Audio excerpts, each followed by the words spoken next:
Welcome back to everyone of online class. ये मैंने class 5 की मैंने इंग्लिश पहले आपको पैरा पढ़ा चुकी हूँ। तो नेक्स्ट टॉपिक हम इसमें चलते हैं। क्या है इसमें? इससे पहले आपने पढ़ा इसमें कि किसी भी व्यक्ति के लिए सबसे बड़ा फिटेस्ट पनिशमेंट हो सकता है कि नरेन के पास अगर उसे खड़ा कर दिया जाए। ठीक है, आगे देखते हैं। This was the reason that nobody like to come near him. यही कारण था कि कोई भी उसके पास आना पसंद नहीं करता था। But did not think he was without a company. लेकिन ऐसा आपको नहीं सोचना चाहिए कि उसके पास कोई दोस्त या कोई कंपनी उसके पास नहीं थी। He was never without a company. कभी भी वो किसी साथी के अलावा नहीं रहा है, हमेशा उसके साथ कोई ना कोई लगा रहता था। Hoards of people always surrounding. Hoards में भीड़ लगी होती थी लोगों की उसके आसपास। Like flies swarm around the honey.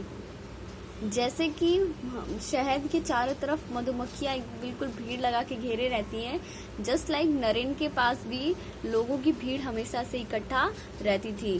People would loaf at his dirty habits but still they would visit him. लोग उसके इस गंदी आदत से क्या करते थे, उसके ऊपर हंसते थे, बट फिर भी उसके पास हमेशा मिलने जाते थे। They would always be arm with handkerchief to press their nose to avoid the foul air.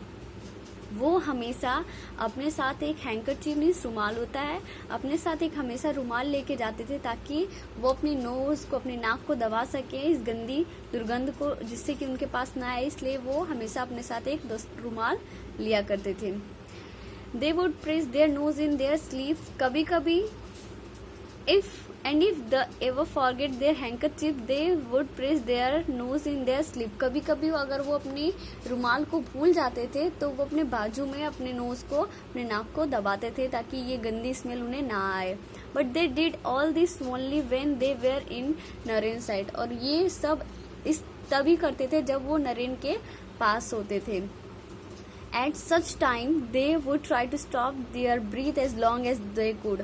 और कभी कभी इस समय ऐसा होता था कि वो अपने नाक के सांस मतलब सांस रोक के रखते थे जितनी देर हो सके। ठीक है, जितना देर उनसे हो सकता था वो उतना देर अपने सांस को रोक के रखते थे। Do you find its amazing that so many people surround him at all time despite his fall smell. तो क्या आपको ये जानकर हैरानी हो रही है? अमेजिंग मीन्स हैरानी या आश्चर्य आपको हो रही होगी कि क्यों लोग उसके पास हमेशा उसको घेर के रखते थे, क्यों, जबकि उसके पास इतनी गंदी दुर्गंध आती थी। Well there is nothing to be amazed about it. ठीक है, इसमें कोई ज्यादा परेशान या हैरान होने की जरूरत नहीं है। Nobody cared for the morbid odor emanating from him because Naren bestowed favors on everybody very generously.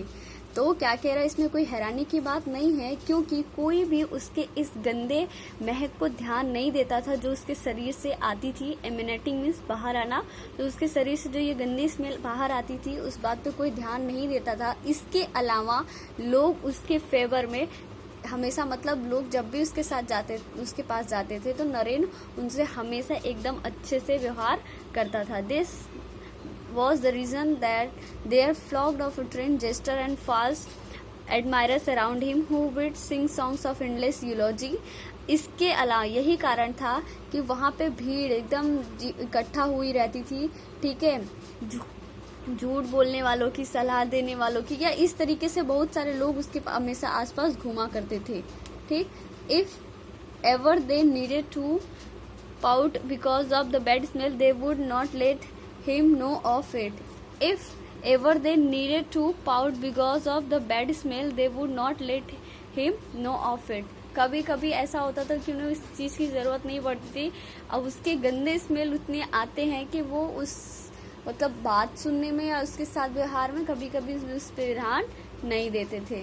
ठीक है, थैंक यू। अब आगे का पैरा हम आगे आपको पढ़ाएंगे।